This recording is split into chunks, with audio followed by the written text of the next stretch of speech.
Hello, everybody, and welcome to the Don't Be Mad podcast. You are here, as always, with one of the hosts, Matthew Rivera, and my co-host, Jason Elias. Another day, another podcast. Yep. It's a beautiful Thursday in Montreal. A little bit chilly, but hasn't been that bad. It's a good summer. Well, now it's starting to get cold. Shit summer, for being good.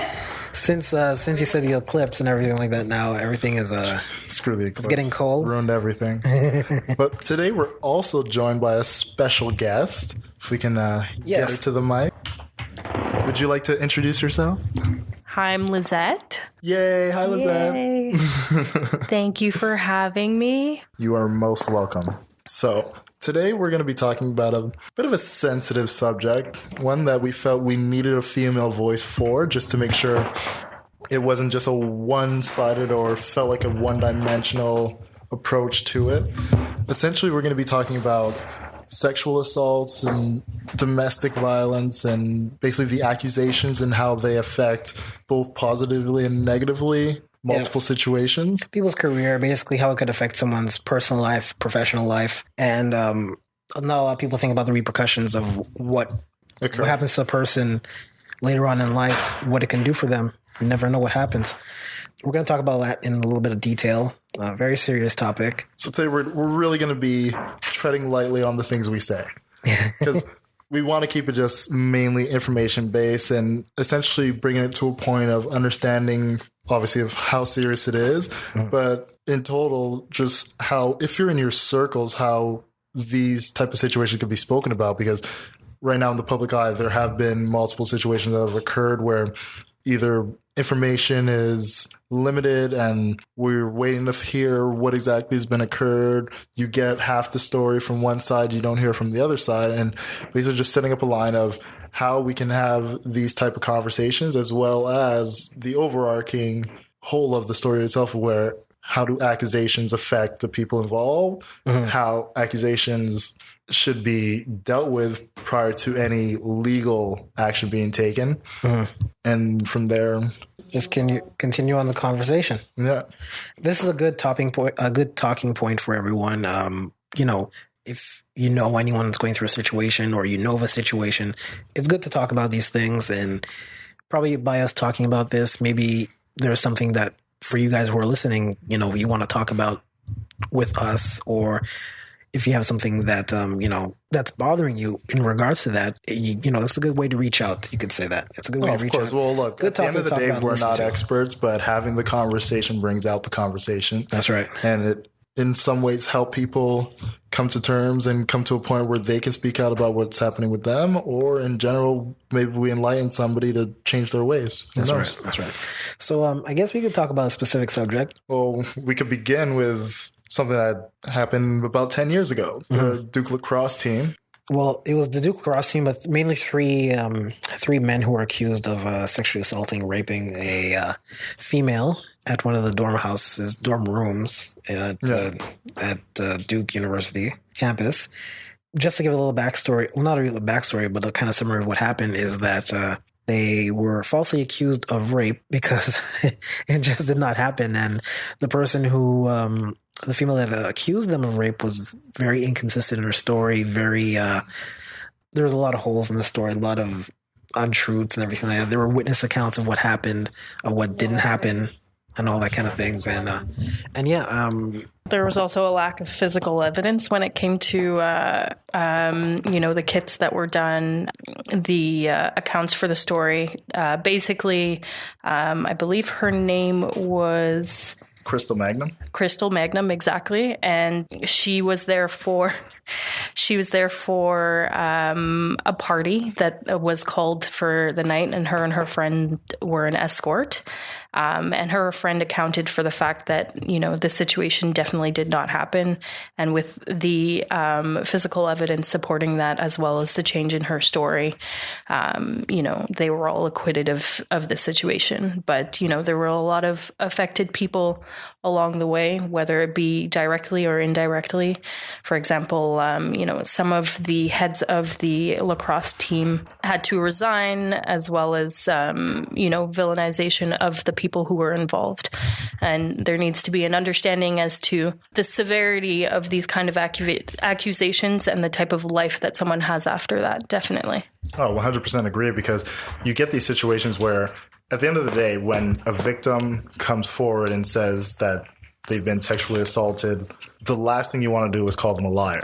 Yeah. And at the end of the day, you want to make sure that all the facts are aligned, like the story is as straight as possibly can be before you set any type of judgment forward. But what happens is, in the judgment of public opinion, people just hear triggering words and they go forth with it. So what happened with the Duke lacrosse team was they figured a sports team, a bunch of young teenage guys just essentially using their athletic stardom to get what they want. And when they weren't given what they want, they took what they want, which is unfortunate. That's the mindset a lot of people had as far as like vilifying, sending hate mail, and essentially putting these kids' lives in danger because of how they personally feel about this topic, which at the end of the day, like, you hear these accusations, yeah, you're going to have a very strong opinion about them, but you always want to remind yourself to be rational, logical about just making sure the way you feel isn't the way you lash out, because we still need to know the full account of what happened. I think what it was is that because, the whole frat culture of what goes on in the frat house, what do frat boys do, the drinking, the partying, all that stuff. I think that played a big role in how people in the public came down quickly on the Duke lacrosse team specifically. And that's the thing, for most people who view the frat life, they see it by how Hollywood has portrayed it. That's right, yeah. So just Hollywood shows it as a bunch of guys, or if it's a sorority, a bunch of women, they get a house, get drunk. All they do is party 24/7, and they make bad decisions. They do drugs, they do this, but that's not the reality. Yeah, that's not the reality. There are aspects to that, which they're expecting. But I think Hollywood and TV really glorifies those parts compared to what actually does. Because frats do a lot of charity work. They do a lot of, of course, they do a lot of work. But there are aspects of. But look, at the end of the day, when you ask somebody, how do you feel about a frat or sorority? They'll give you the same spiel. Too much partying, too much drugs, too much hazing. These are like the three main things that come up. They don't really look at the community side of what they do, or the fact that, like, to have your frat or sorority maintained, you have to be doing things within the community that are sanctioned by the school. Yeah.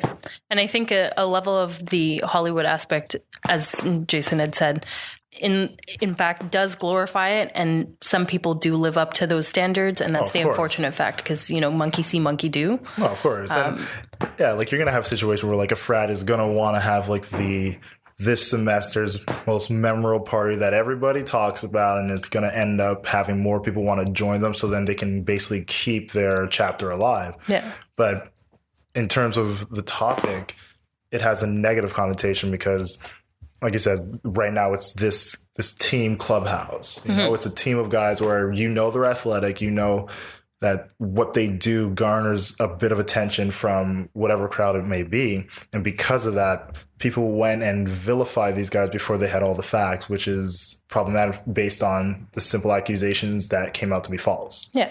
And I think at a certain point, though, your actions do have to, it kind of gives you a story behind the fact that, your actions do speak louder. So, these guys went out, they wanted to have like this epic party, and this in itself is what got them in hot water. And I'm not saying that, they're villains in themselves, but your actions do kind of repercuss as to, no, of course, what happens. At the end of the day, you have to have some sense of accountability. Yeah. And I mean, there was one email that was sent, and I know that this is a very minor thing, but there are certain words that were stated. I believe the email said, "To whom it may concern, tomorrow night after tonight's show, I've decided to have some strippers over to Eden. All are welcome. However, there is no nudity. I plan on killing bitches as soon as they walk in and proceeding to cut their skin off." While we're not going to finish the rest of that sentence. No need. Right? So that whole, even though they were... thing to say. It's a very weird thing to say, and that kind of speaks towards that ideology of Hollywood and how it comes to play. And I mean, the aspect of the fact that they were actually quoting a movie. I can't remember what movie it was, but they'd quoted a movie, and that's what got them in a lot of hot water is from that aspect of it, even though that they weren't actually involved. And it is very important to have all of the facts. You know, some people say things out of anger. You know, we've all had, you know, friends or people close to us who've been in hot water because of what they've said. They've never acted on it. Of course. Definitely. Like just being in the wrong place, wrong time type of situation where you felt like maybe if I just missed that bus, I wouldn't be in this shit right now. You know, like something that's, I'm oversimplifying obviously, but just to give like a sense of like the type of idea that we're going with. Well, that's the main thing you were saying there. Just don't get yourself into situations that anything bad could happen. I think the main thing is that people need to tread very lightly, especially when it comes to, I wouldn't say necessarily interaction between male and female, but the situation that you're in. Well, at the end of the day, you got to be very aware of the surroundings you're in. And got to be really respectful with the people that you're around as well. Be people that you trust, people that in your circle, so that way if something does happen that's false, it could be a rape allegation or an assault or any fight that breaks out. It's always good to have somebody that's just a responsible, accountable person who can keep an eye on things. You know, like if they see something getting a bit out of hand, they take that authoritative stance to just be like, you know what, like you got to leave, or this can't happen, you know, or if need be, like they be the one who calls the cops and make sure they have a handle on the overarching situation, which is going on. You know, like you're having a party where you're inviting multiple people, like good chance there's going to be people there you don't know. Yeah. On top of the fact that you've invited strippers over, you have to make sure that at the end of the day, everyone that you do know and is accountable for everybody that they know. But above all that, there's one person who has that final say. So when they say, no, this can't happen, you have to go. That's it. That's all. But I would even question the judgment. Like, why have strippers? that's a. I know, but that's we're talking about college kids here. College kids, exactly. But for sure, he had a hookup. Like somebody gave him a phone number where he could get the strippers. Because even if you know, if we're like we're in Montreal here, we were do that here today. I know something was.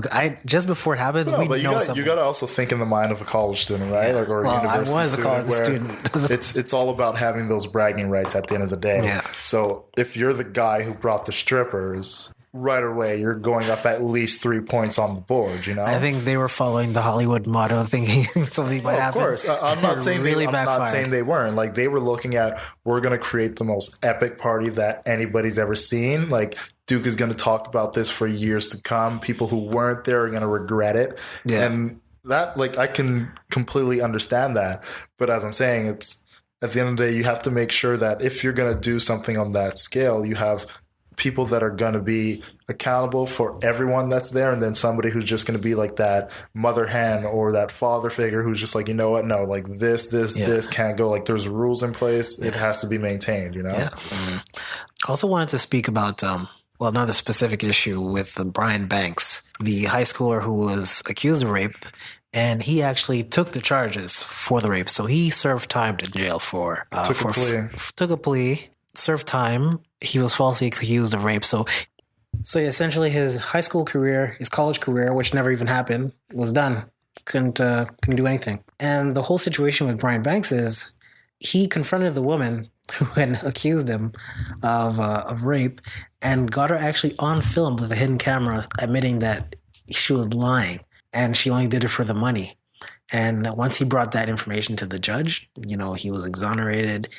He wasn't able, obviously, to pursue his career. He was given the chance by the coach that actually chose him out of high school to actually try out for the Seahawks when he got out of jail. And he was given a chance. He played a couple games here and there, but nothing major like a regular season game, but more of a preseason game. And his career was kind of like, he had such a big detrimental effect on his career as someone who... Well, like his playing career, at least, because he currently works in like the NFL LA office. Yeah, in the LA office in the NFL. Yeah. But you know when you want to be a football player. Yeah, obviously, like you'd rather be on the field than behind a computer desk, you know? Like, yeah, it's just that situation where you have a kid at 16 years old who basically his life was completely shifted because of one woman's false claims. Yeah. And it's really bad too, especially this is for the women's side. I forgot her name, but for the women's side, she makes it bad for women in making these accusations, because it's making it to the effect as if Wynette Gibbons, that's her name, right? Gibson? Wynette Gibson. Yeah, that's her name. And whatever her name is, she doesn't count. She lied. She lied. We don't care what she is. She's a liar. Whatever the case is, she did it for the money. I think they had paid her $1 million something in damages to school where that happened, where the claim happened. And she blew through the money. She's being sued by the school to pay it back, and she can't pay it back. Sued by the school, and also being sued by Brian Banks, because I believe he was going to get $2.6 million from her because of the false accusation. That's right. And that's but continuing on the idea that you started, yeah, like when you have these type of situations where you have a false accusation that's made against an innocent person, it makes it hard for other people to be unbiased and objective towards other accusations, because you have those people who will just look at it and say, if the story is completely far-fetched, or if they have any ounce of inkling like you went out of your way and didn't protect yourself in every way, they turn around and use that as a reason to shame the victim, which is bad in itself. And in regards to like any sort of charges against rape has always been hard on a woman, right? Yeah. They always put the mentality that, you know, you kind of asked for it and stuff like that. So anybody who goes out and uses this for their own personal benefit and calls a false claim makes it that much harder on anybody else. And I mean, the percentage of people who actually claim the actual rapes that happen is less than, like, I believe the percentage is like something like 40% of them. I could be horribly wrong in regards to that don't get claimed. After. Yeah, we have to fact check that after. But I mean, there's a higher percentage of people who don't actually claim their rape, and it makes it harder for those people, because then they turn around and they say, well, there's no point in me going out because it's going to be that much harder and I have to relive through this, you know? Well, one of the hardest things that a lot of the victims have to deal with is once they like file a claim and make the accusation public, it's the character attack that happens to them. Yeah. You know, and in almost every single case, the one thing that the defense will do in order to protect their person is call the witness's character into question. And it's no longer just about, okay, what was the situation that happened that moment where the accusations are being brought into question. It's what happened prior to it, and then on top of that, what type of lifestyle do you lead?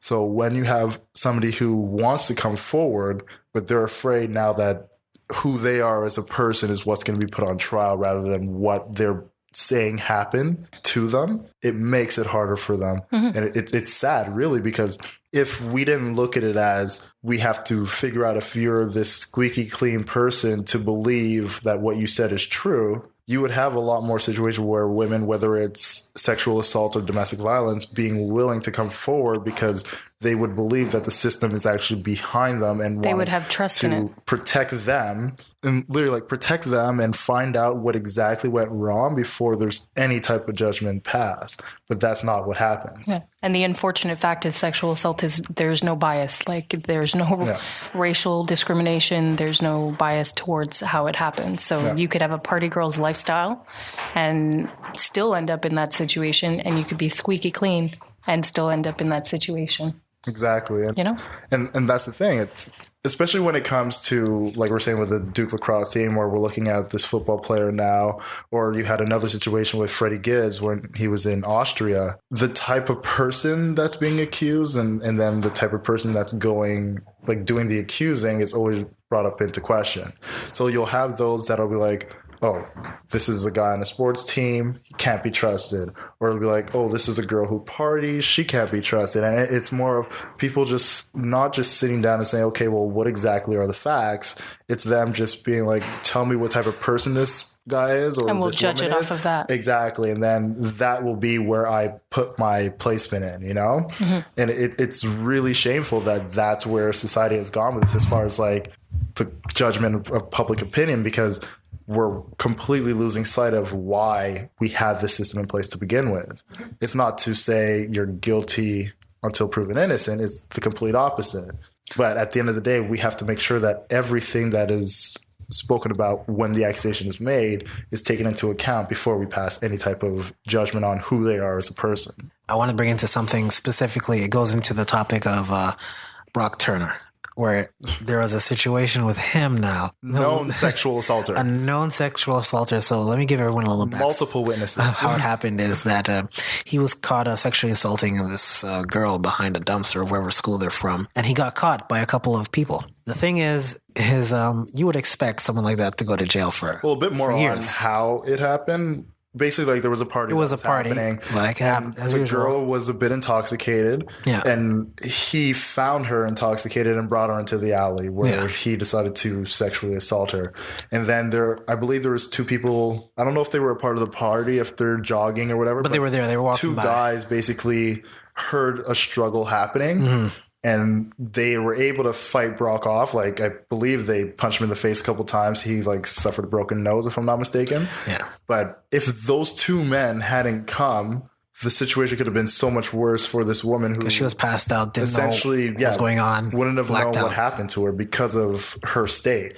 And the thing was, what made this more egregious is that he only got 3 months. It was 6 months, but because of good behavior, he got 3 months because the judge decided that, it would affect his career in the long run. His career and his future. His career and his future in the long run. He shouldn't have to go through such a traumatizing situation as a proper prison sentence for the crime he committed. And, for any woman that's hearing this, they're probably like saying, like, what the hell is going on? It's a kind of a bad double standard. It's completely disgusting, but that was a judge's judgment call where... As a judge, you would think that in cases like this, where it's so clear the violator is completely wrong because there's multiple witnesses there, you shouldn't have a problem handing out the proper sentence for this student who did something wrong. That calls into the system, like, because he does come from money and he is well known as well. So I'm not too sure about this, but don't quote me. I'm not sure if the Allegedly. I'm not sure if the judge.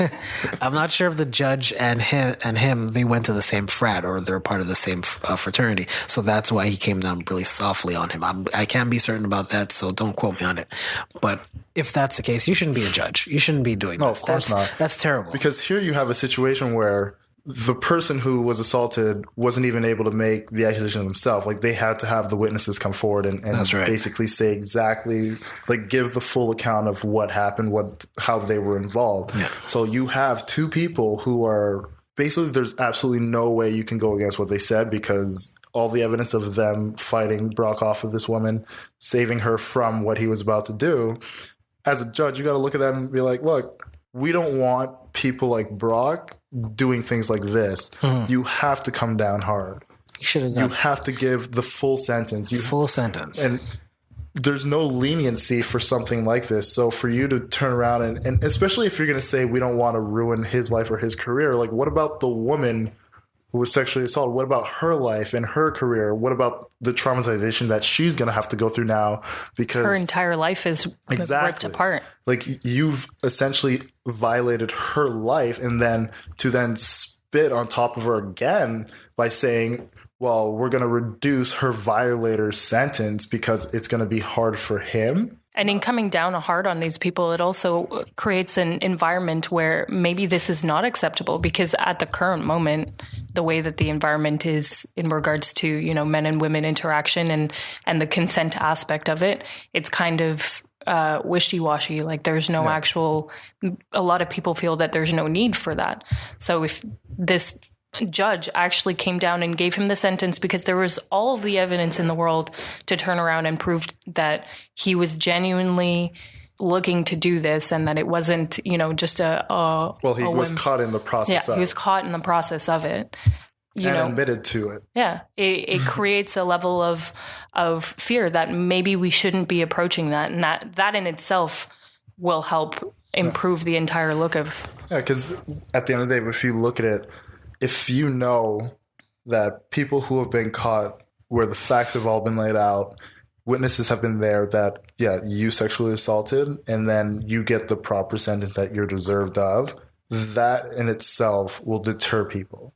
Not saying it will eliminate it completely, but it will deter someone because they'll be like, you know what? Maybe they live in the same area. They would face the same judge. So in their mind, they're like, you know what? I won't do this. Yeah. You know, and like maybe they'll just have that second thought, no matter how drunk they are or if they're sober, like regardless of what their situation is, just knowing that where they are, where they live, or they could be reprimanded for their actions. Even if you don't live there, but you've seen this story and how somebody literally ruined their life trying to take away somebody else's, their sanctity and like their body, you know, having that happen can deter someone else.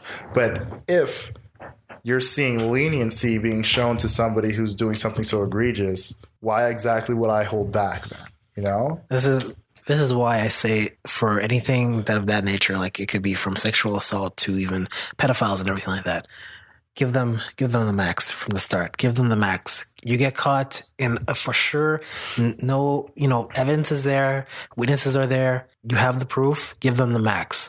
Personality murder, basically. And once you do that, you're gonna see how everything's gonna be drastically drop, because people are gonna either stop, and because they don't want to get caught, they don't want to go to jail.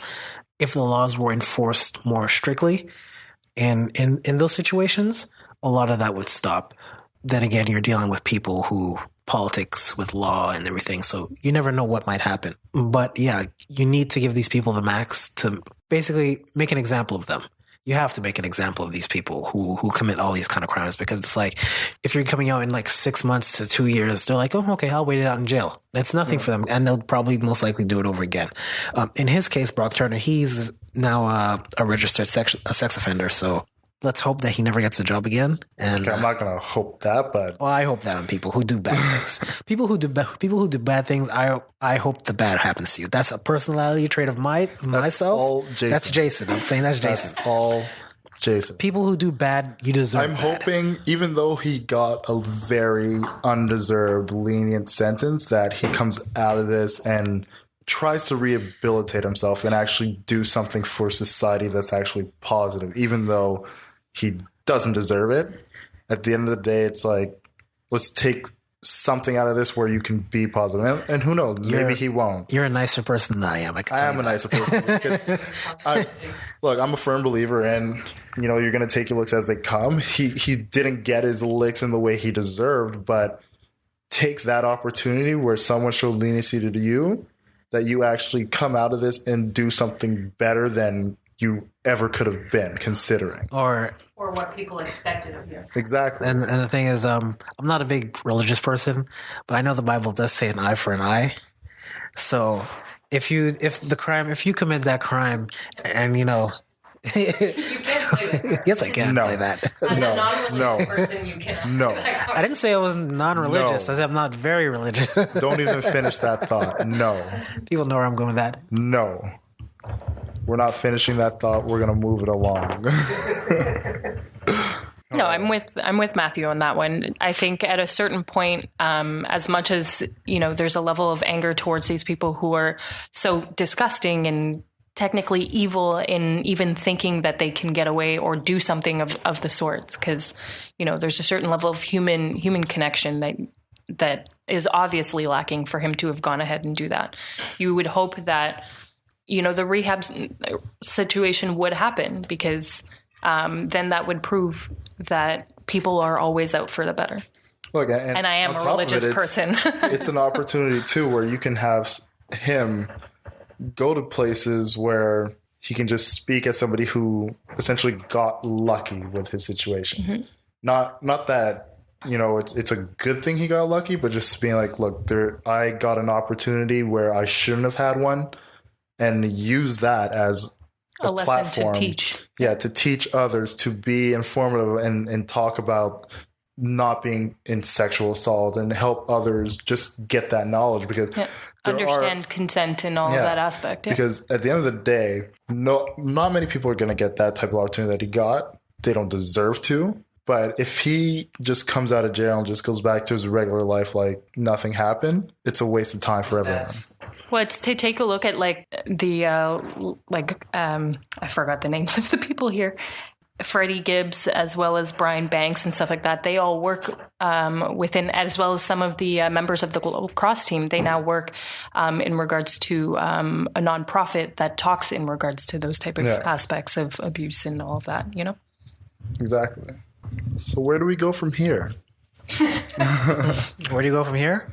Well, biggest thing I feel as a takeaway is, talking about such a sensitive subject is just the reminder that, we will hear other stories in the future come up. And it's that reminder of trying not to jump to judgment on either side until we know as much as we can possibly know. Yeah, it's a general thing of understanding is that don't leap into action. Listen to what people have to say. Listen to their side of the story, first of all. Get all the information that you need. Then make an informative judgment of what that person either did or did not do. Police officers, do your work. Investigate, see, get all the facts out because you never know. We're not going to investigate because... Well, not us personally, but at the end of the day, it's the reminder of there's three sides to every story.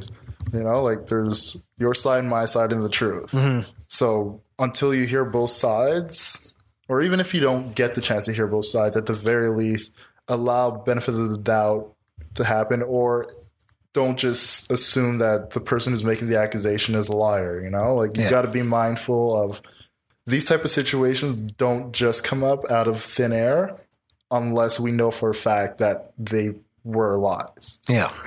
Because the worst thing you can do is say that somebody who was actually sexually assaulted or had domestic violence against them is a liar. Yeah. Because then when it comes out that it actually did happen, you're looking like a dickhead. And it's a credibility thing as well. I think people need to crack down on a lot of people who make a lot of false accusations because you never know how that could affect someone's career.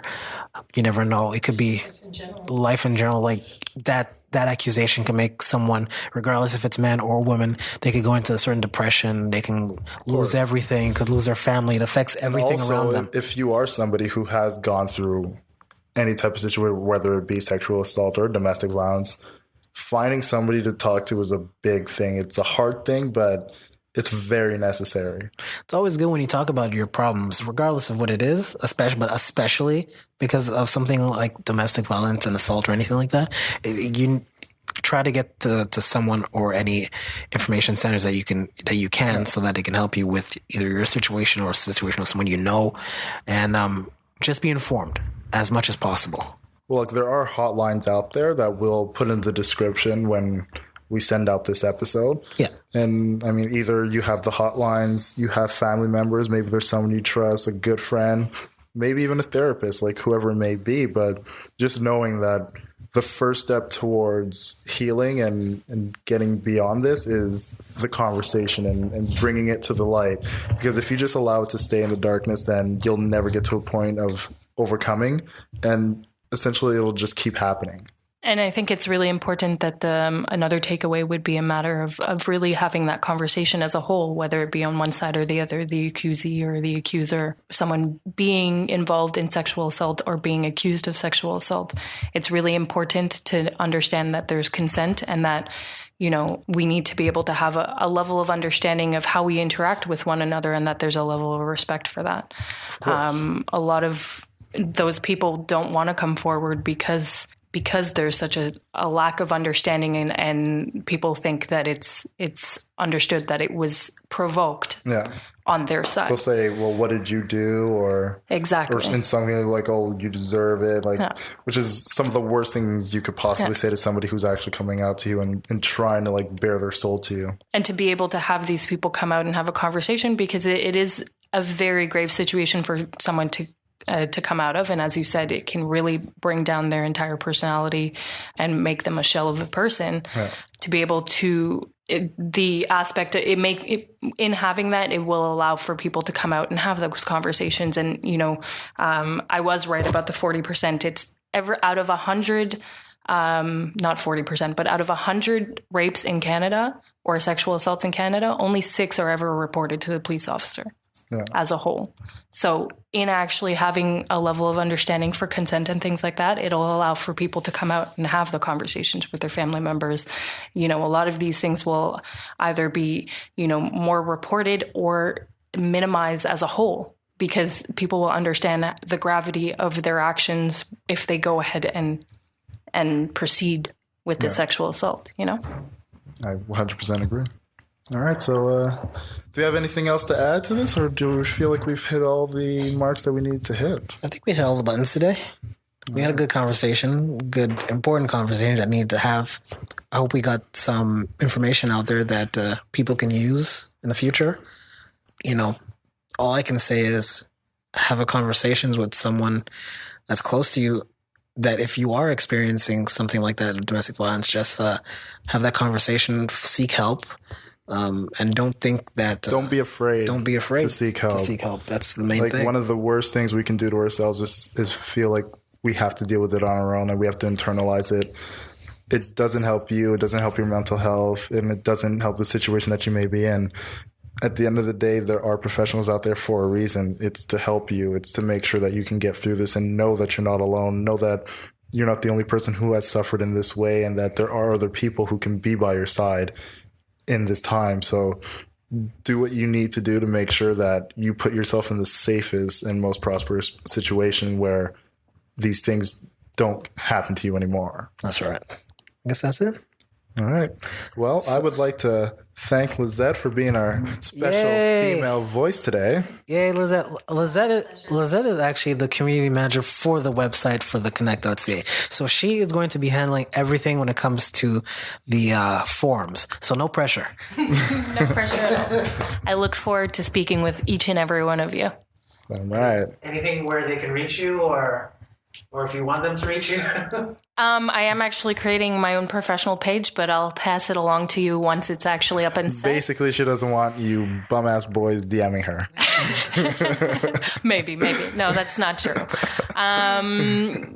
I do have a Facebook page that I'm in the process of building. No Twitter. I am very offline at the current moment, but eventually I will be online. Want your dusty Jason ass can DMs. share it with you another day. You ashy ass motherfucker. Thank you for having me. Thank you for being on the podcast. Such a pleasure. Hope to have you on for more episodes. You will be requested to come back on, I guarantee you. When we have very female-specific things where we just need that voice, even then, we'll just like bang on your door till you answer. You know where I live. Like, we're recording now. Where are you? So, as usual, you guys, you can reach us at theconnect.ca. That's the website. I think we're going to probably maybe continue this conversation more on the forums well to really, to really start a giant conversation. Whether it's in the forums or if you email us at don'tbemad@theconnect.ca, or even if you go to like our Facebook page as well. Don't be mad. Sorry. Don't Be Mad podcast. I'm choking. Sorry. On Facebook. Don't die on us, please. Sorry about that. Not yet. Yeah, so you could reach us at the Facebook page or at the Twitter handle at Don't Be Mad Pod. Don't Be Mad Pod. And link us up if you have something you want to say, something hilarious, something serious. Always available for a chat. That's right. Any topics. Yeah, you can have some topics. Email us some questions. Email us some love. Email us some hate. I mean, I'll accept the hate. Don't worry about that. Jason deals with hate. I only deal with love. I can deal with the hate stuff, so don't worry about it. I'm Zen. He's chaos. I'm not evil. People think I'm evil now. You're like Bane. You're born in the darkness. Theatricalities. No. But yeah, everyone, thank you so much again for listening. And have a great week. And Have a great long Twitter handles. a great long weekend. Yes, it is a holiday, right? last long weekend. Oh, yeah, Labor Day. Labor Day, yeah. Oh, I am getting drunk. That means a lot of people are going to clubs here, most likely Tokyo, because they don't have to go to work. I'm definitely on not going to Tokyo. Too old for that. Yeah, so our Twitter handles, my Twitter handle is at JJNBA. Those are all letters. And mine is at LeftyLucky_. So thank you again, everyone, and we will see you next week, hopefully. Thanks for listening. Take care, everyone. Love you. Peace.